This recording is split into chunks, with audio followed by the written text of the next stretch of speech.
내가 명하는 이 일에 너희를 칭찬하지 아니하나니 이는 너희의 모임이 유익이 못되고 도리어 해로움이라. 먼저 너희가 교회에 모일 때 너희 중에 분쟁이 있다 함을 듣고 어느 정도 믿거니와 너희 중에 파당이 있어야 너희 중에 옳다 인정함을 받은 자들이 나타나게 되리라. 그런즉 너희가 함께 모여서 주의 만찬을 먹을 수 없으니 이는 먹을 때 각각 자기의 만찬을 먼저 갖다 먹으므로 어떤 사람은 시장하고 어떤 사람은 취함이라. 너희가 먹고 마실 칩이 없느냐? 너희가 하나님의 교회를 업신여기고 빈궁한 자들을 부끄럽게 하느냐? 내가 너희에게 무슨 말을 하랴? 너희를 칭찬하랴? 이것으로 칭찬하지 않노라. 내가 너희에게 전한 것은 주께 받은 것이니 곧 주 예수께서 잡히시던 밤에 떡을 가지사 축사하시고 떼어 이르시되 이것은 너희를 위하는 내 몸이니 이것을 행하여 나를 기념하라 하시고 식후에 또한 그와 같이 잔을 가지시고 이르시되 이 잔은 내 피로 세운 새 언약이니 이것을 행하여 마실 때마다 나를 기념하라 하셨으니 너희가 이 떡을 먹으며 이 잔을 마실 때마다 주의 죽으심을 그가 오실 때까지 전하는 것이니라. 그러므로 누구든지 주의 떡이나 잔을 합당하지 않게 먹고 마시는 자는 주의 몸과 피에 대하여 죄를 짓는 것이니라. 사람이 자기를 살피고 그 후에야 이 떡을 먹고 이 잔을 마실지니 주의 몸을 분별하지 못하고 먹고 마시는 자는 자기의 죄를 먹고 마시는 것이니라. 그러므로 너희 중에 약한 자와 병든 자가 많고 잠자는 자도 적지 아니하니 우리가 우리를 살폈으면 판단을 받지 아니하려니와 우리가 판단을 받는 것은 주께 징계를 받는 것이니 이는 우리로 세상과 함께 정죄함을 받지 않게 하려 하심이라. 그런즉 내 형제들아 먹으러 모일 때 서로 기다리라. 만일 누구든지 시장하거든 집에서 먹을지니 이는 너희의 모임이 판단받는 모임이 되지 않게 하려 함이라. 그 밖의 일들은 내가 언제든지 갈 때 바로 잡으리라. 고린도 교회는 분쟁이 심한 교회였었죠. 그래서 매사에 참 이 분쟁거리입니다. 오늘 본문에서 18절에도 보면 바울이 분쟁이라는 말을 언급하고 있고요. 그리고 19절에도 보면 파당이라는 그런 단어가 나옵니다. 분쟁하고 그리고 서로 나뉘어서 다투는 것, 이것은 교회 안에 여러 가지 문제들이 있을 수 있지만 그러나 그 교회가 다투는 교회고 서로 이렇게 나뉘어져서 분쟁하는 그런 교회라면 별것 아닌 것까지도 마치 그 불에 기름을 붓듯이 문제가 더 커지는 그런 양상이 이제 벌어지는 것이죠. 사소한 문제지만 그래서 사소하기 때문에 그냥 잘잘못을 가릴 이유도 없이 그냥 넘어갈 수 있는 문제도 막 잘잘못을 가리려고 하고 또 그렇게 잘잘못을 가리고 그냥 끝나면 좋은데 뭐 용서할 건 용서하고 뭐 그러면 좋은데 서로 이렇게 파당이 지어져 있기 때문에 이게 잘잘못을 가리려고 해도 이게 가려지지 않는 것입니다. 뭐 제 식구 감싸기 뭐 이런 거 있지 않습니까? 얘는 우리 편이야. 잘못해도 무조건 감싸줘야 되고. 그 예가 무엇이었죠? 음행의 문제. 교회 안에 음행을 저지른 사람이 있지만 얘는 우리 파야. 감싸주는 거예요. 그럼 상대방에서 막 공격해도 무조건 또 감싸주고. 이 마치 이 무슨 한국의 무슨 정치계를 보듯이 그죠? 내로남불 서로 막 이렇게 제 식구 감싸주기를 하니까 어떻게 문제가 개선될 수가 있겠습니까? 이 분쟁과 파당의 이 나쁜 이 영향력이 오늘 본문에 보면 어디에까지 끼치느냐 하면 성만찬에까지 이 영향력이 이제 오늘 본문에 보면 끼쳤다는 것을 알 수 있습니다. 이 바울은 주님이 만드신 이 성만찬에까지 분쟁이 개입된 것을 알고서는 오늘 본문에 보면 매우 이제 강한 어조로 책망을 하고 있습니다.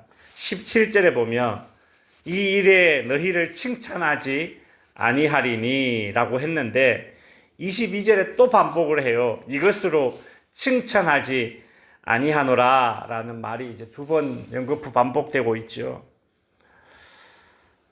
이런 일이 벌어진 겁니다. 성도들이, 고린도 교회 성도들이 모여서 이제 주의 만찬을 나누었는데 이때 이제 늦게 오는 사람들을 이제 기다리지 않거나 혹은 각자 가지고 온 것을 이제 먼저 먹는 사람들이 있었다는 것이죠.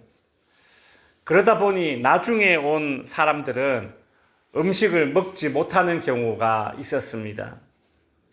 일찍 온 자들은 자유인이거나 아니면 귀족 출신이거나 그럴 것이고, 늦게 온 사람들은 이제 늦게까지 대부분 노동을 해야 하는 그런 낮은 신분의 사람들이었습니다. 초대교회 안에는 이렇게 섞여 있었죠. 마치 우리 한국의 초창기 복음이 전해졌을 때에 주인과 노비가 섞여 있듯이 말이죠.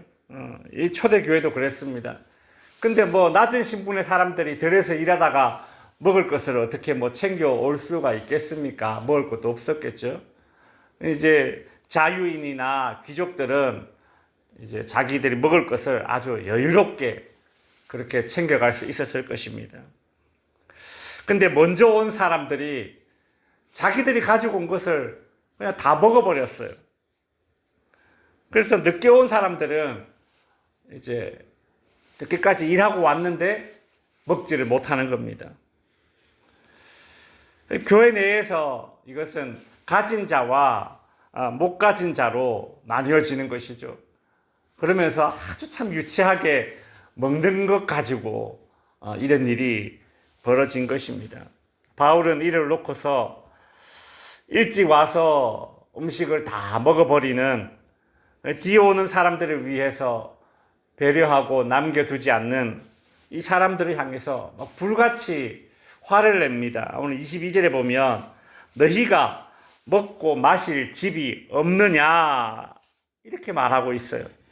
이 무슨 말입니까? 그냥 쉽게 말해서 야, 너네가 거지야? 그 뜻 아니에요? 그죠? 먹고 마실 집이 없느냐라고 묻지 않습니까? 우리가 쓰는 말로는 야, 너 거지야? 이 말이잖아요. 바울이 지금 단단히 지금 화가 난 것 같아요. 너네 집에 먹을 거 없어? 엄마가 밥 안 해줘? 이 정도로 아주 강렬한 톤이지 않습니까? 22절에 계속해서 보면 너희의 그런 행동이 교회를 업신여기고 빈궁한 자들, 그러니까 늦게까지 일하고 낮은 신분의 사람들을 부끄럽게 만드는 행동이라고 아주 책망을 하고 있습니다. 이렇게 책망하고 난 이후에 바울은 23절부터 29절까지는 이 성만찬의 의미를 다시금 이제 가르쳐 주죠. 성만찬이 무엇인가? 영적으로는 예수님의 몸과 피에 참여하는 것이다. 이를 통해서 성도는 예수 그리스도와 하나가 된다. 동시에 그 예수님의 피와 살을 나누는 모든 성도들은 한 지체가 된다.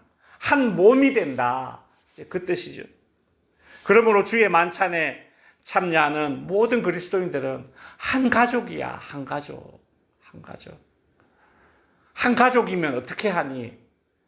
늦게 오는 사람을 위해서 밥을 남겨두잖아요. 아빠가 들에 일하다가 늦게 오면 그릇에 담아서, 저 어릴 때는 그런 기억이 있는데 그릇에 담아서 뚜껑 덮어서 아랫목에 넣어두고, 하다못해 자녀가 놀다가 늦게 들어와도 음식을 남겨두지 않습니까? 가족끼리는 그렇습니다. 성도란, 한 교회의 성도란 예수 그리스도의 살과 피에 참여한다는 것은 그 영적인 한 가족이 된 것인데, 고린도 교회 성도들은 그런 마인드가, 그런 정신이 없었어요. 먼저 온 사람들은 다 먹어버리므로 나중에 온 사람들이 이 주의 만찬에 참여하지 못하게 되면 먹는 사람, 못 먹는 사람으로 갈리는 것이 아니라 그것은 주의 몸이 갈리는 것입니다. 성찬에 참여함으로 주님의 몸이 되는, 한 몸이 되는 것인데, 어떤 사람 먹고 어떤 사람 못 먹으면 못 먹는 사람, 먹는 사람으로 갈리는 것이 아니라 주의 몸이 잘리는 것입니다. 또한 주의 만찬은 주님이 우리를 위해서 당신의 살과 피를 희생한 것인데, 그것을 기념하는 그 행동을 한다고 하면서 주님께서는 우리를 위해 몸과 피를 희생했는데 너희는 그 음식 그것조차도 남기는 그 희생을 하지 않으니 이것은 우리를 위해 살과 피를 찢으신 주님의 희생을 조롱하는 것이다. 그러니 성만찬에 참여하는 이들에게 바울은 26절에서 먼저 자신을 살피라. 바울이 하는 말이 성만찬에 참여하는 사람들 먼저 자신을 살피라라는 것입니다. 네 마음을 좀 살펴봐. 네 마음이 어떤가. 이런 정신, 이런 마인드로 네가 성만찬에 참여하고 있나 좀 살펴라는 것이죠. 바울은 고린도 교회 교인들이 이처럼 잘못된 성만찬을 행함으로 인해서 이 육체의 배는 부를지언정 나쁜 결과를 얻고 있다. 이제 그렇게 지적을 합니다. 마치 이제 의사가 된 듯해요. 30절에 보시면 그러므로 너희 중에 약한 자와 병든 자가 많고 잠자는 자, 여기서 잠자는 자는 죽은 자를 이야기하는 겁니다. 죽은 자도 적지 아니하니 잘못된 성만찬으로 인해서 지금 이런 결과가 나왔다라는 것입니다. 고린도 교회 안에 늦게 온 사람, 즉 빈궁한 자들은 힘든 노동을 하고서 또 먹지 못하니 어떻게 되겠어요? 약해질 것이고, 또 반대로 일찍 온 사람들은 배 터지게 먹고 취할 정도로 마시니까 어떻게 될까요? 과식과 음주로 인해서 병든 자가 생기겠죠. 또 여러 가지 합병증으로 인해서 잠자는 자, 즉 죽는 자도, 사망에 이르는 자도 생긴다. 의사 같지 않습니까? 그죠? 바울은 31절, 32절을 통해서 이것이 하나님의 심판이다라는 그런 징계다라는 그런 말을 이제 합니다. 해결책은 무엇입니까? 33절에 보면 형제들아 먹으러 모일 때에 서로 기다리라. 싸움은 크게 났지만 해결책은 의외로 단순하죠. 절제하라는 것입니다. 혹 배가 고파서 난 배고픈 거 못 참는데 막 손이 델델델 떨리는데 난 배고프면 안 되는데 당 떨어지면 큰일 나는데 뭐 이런 사람들도 있을 거 아니에요. 그런 변명도 했을 겁니다. 분명히. 그러니까 바울이 34절에서 야 정말 그런 사람 있으면 차라리 집에서 먹고 와라. 그 정도로 이제 상대방을 배려하라는 얘기죠. 말씀을 마칩니다. 우리가 살펴본 고린도 교회 여러 문제들이 있었지 않습니까?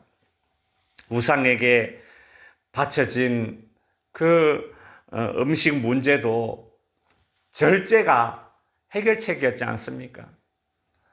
고린도 교회 안에 유행했던 그런 음행의 문제도 절제가 해결책이었지 않습니까? 또 예배시, 우리가 어제 살펴본 예배시의 그 복장 문제도 절제가 해결책이었죠. 오늘 이 잘못된 성만찬의 문제도 바울은 절제를 해결책으로 제시하고 있습니다. 참았다가 기다렸다가 같이 먹는 거야. 그렇게 이야기해주고 있죠. 공동체 안에서 내가 먼저 절제는 자기 희생이고 사랑의 표현 아니겠습니까? 내가 먼저 이 절제를 실천함으로써 분열되고 하나님으로부터 책망받는 그런 공동체가 아닌 은혜를 체험하는 그런 공동체를 우리 모든 성도님들 이루시기를 주님의 이름으로 축원드립니다. 기도하겠습니다.